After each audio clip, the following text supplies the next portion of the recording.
being here. I thought I'd share with you a bit about my journey.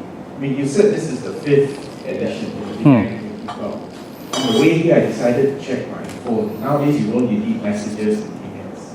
I found that I first ordered my Arduino kit from Mr. Wong Chi Kiao, West Chi Kiao, Robots R Us, in January 2012. So it was even before the first Nature Faire down here. But I thought it would be interesting to tell you why did I contact Mr. Wong. In 2011, I was Minister for Environment and Water Resources, and you remember that in fact we were having things like floods and other environmental problems, the haze and all that came along later as well. And Harish Pillai, I don't know whether Harish is here, he's a person who used to be Red Hat and a real evangelist for open source. He said, look, why don't you look at this open source hardware called Arduino? That's how I got into that. And the reason we were looking at this is I felt, and this is a political statement, I felt the way to solve problems in the future is not to just make it a government's problem or to make it only the domain of experts, but in fact to take an open source approach to the challenges of the future. So if flooding is an issue, if haze is an issue, if dengue is an issue, open source the sensors, the collection of the data, and in fact today, Singapore drains actually have sensors in there. We send tweets every time there's any imminent flood. Yes. Of course, part of the reason I did that was because for a while people used to make fun of me as Minister of Water Resources for the floods, and they would use the hashtag SGFlood as an insult directed at me. And I figured, well, censorship doesn't work in this new day and age. So I took revenge by making sure my drains sent out tweets with the same hashtag called SGFlood. The difference, however, is that we were spamming the hashtag with facts. In other words, if there's a flood, so be it. And that's reflect that reality. But similarly, if there isn't, or if it has resolved, it's answered. So in a sense, there was a political and a practical reason for my journey into the maker space. But along the way, I also discovered other things. I mean, to be honest with you, the first kit that Chi Kiao sold to me, actually was quite expensive. I think and in my own, how shall I put it, drive for economy, I decided even the Arduino was too expensive. I started buying the chip itself, which you can get from Element 14, and it costs about $4. And then, now I'll show you my latest favorite computer. Has become even smaller and cheaper. This thing I think I had to show because it's out of stock. I think even though my regular suppliers haven't been able to.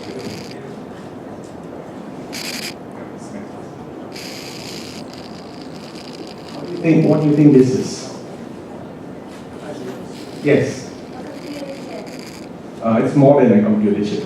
But come on, I'm sure some of you recognize this. It's a Pi Zero. What is the price? $5 US. Okay. Now, what is the other toy I'm holding here? I just got this 2 days ago. It's the Raspberry Pi Sense Pack. It's got temperature, barometry, humidity, magnetometer, and accelerometer, all built in. What is the price? I think it's about $39 US. This is more expensive than the computer, but that's the point. And in fact, I'm pretty sure if we assembled it, those sensors would be probably a fraction of that price. And then, well, I can't demonstrate it now, I don't have the power, but and then it's like, okay, how many lines of code would it take for me to just get this to do a hello world and tell me the temperature in this? And in Python, it's probably about 3 or 4 lines of code. Then, of course, I need my computer. I've been cheating with SSH because you realize there's no Ethernet. It's got USB, so you've got to connect it through an OTG to internet, but I cheated because I managed to plug it directly into my Mac, make it simulate the USB internet, and then I can SSH into it. Anyway, those are all complicated details. But there is a more important message here.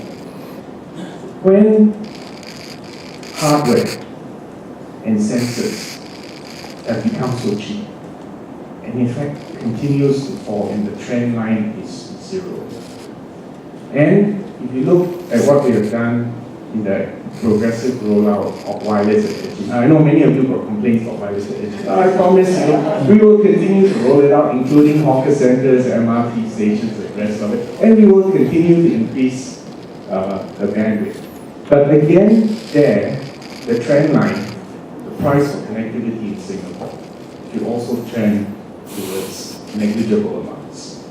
And for bandwidth, because we've installed fiber in everyone's home, and as I told some of you, if you actually dismantle the optical level terminator in the home, chances are you will find 2 fibers. Okay. I know we've got some problems at the back end, but the point is, we put fiber in everyone's home. So what do all these trends mean? Cheap and cheaper hardware, cheaper and cheaper, like a bigger bandwidth. Right? What it means is that the future, the limiting factor is not hardware and it's not connectivity. You're only limited by your imagination, meaning what do you know, what can you create, and will it be useful and will it have a market? And so that's why I've been a believer over the past few years that this maker movement, it's not just for eccentric guys. I mean, I know there are more guys than girls here. It's not just for lonely eccentric guys. Yes. Yes. I think we're helping later. But it's really part of a cultural and educational and social transformation, which in fact is even more essential in the world today. And let me put that in political context too. Right now, in fact over the past 2 to 3 decades, the middle class in most developed societies have been having a lot of anxieties.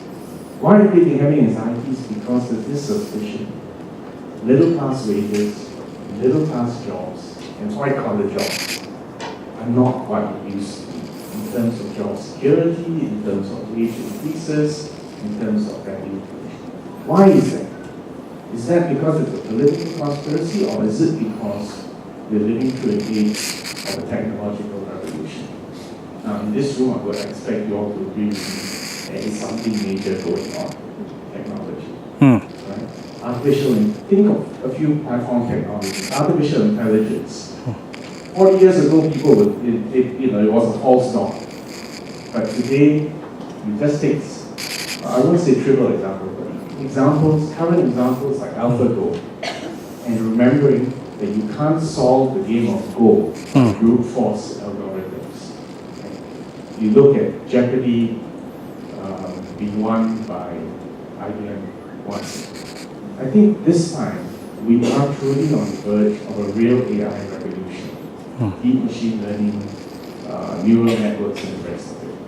That's one platform technology. Another platform technology is robotics. The analogy is there used to be mainframe computers, and then we moved into the age of personal computers, and then it became internet connected computers, and then now you're all holding handheld mobile devices. They have far more computing power than what landed on the moon. But the same analogy I think is going to happen even with robotics. Meaning there will be robots that you don't see. There will be robots which we're already using but we don't realize we're using. And there will also be robots that will be so capable of simulating both human form and human thought that they will be essential in the future, especially a future when we become older and more geriatric, and we're going to need robots for all kinds of services and functions. So the point I'm making here is that we're also on the verge of an explosion in robotics. So just look. The third platform technology that is changing is additive manufacturing. The way we make things will be transformed, is being transformed. by additive manufacturing. Instead of taking a block of metal and milling it and cutting down the shape, you build it up granule by granule, powder by powder, and ultimately with nanotechnology and new material science, molecule by molecule. So you add artificial intelligence, robotics, and you add additive manufacturing.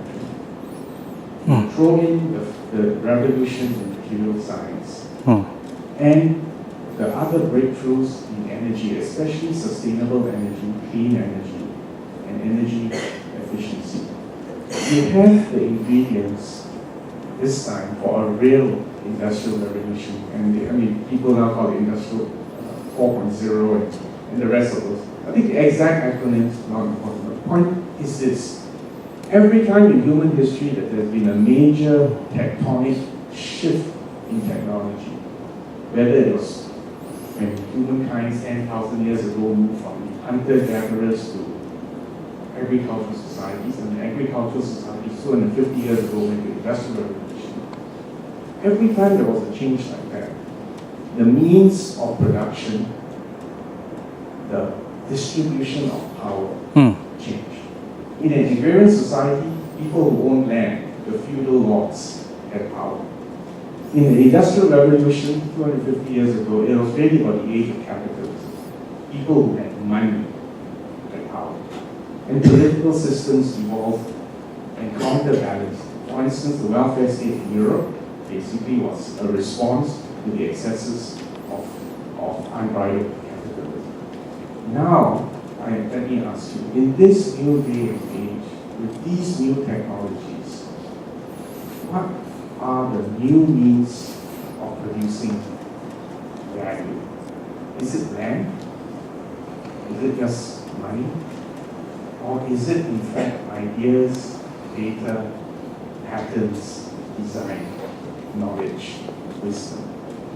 Now, if you believe that we have moved into a new era, and that the new currency is data, ideas, and design, then perhaps you also understand why SUTD becomes important in this age. Because you see, it's not just about technology.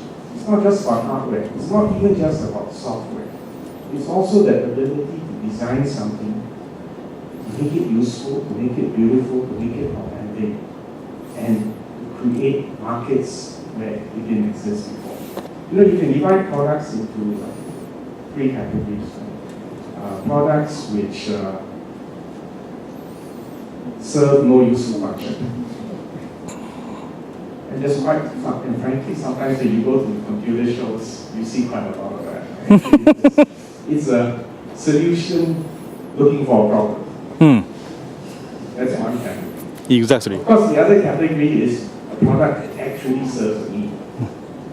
Food or whatever. But there's a third class of product. And in fact, that's the holy grail for this space that we're talking, which is products which supply a human need, which you don't even realize it yet. And again, if you think, the clearest example to me is the tablet, the iPad.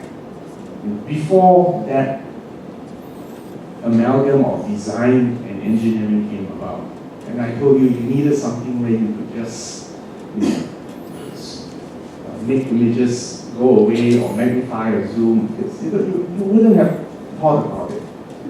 And my point is that the ability to think of products like that, which cross the disciplines of hardware, software, and design, is really where the future is. And the reason, therefore, the maker movement is important is that your attitudes and values and way of solving problems and of creating products to meet needs which people may not materialize. That, I believe, is the key to the future. So I want to wish you all the very best and say I'm always glad to be here. Actually, I want to be means the maker.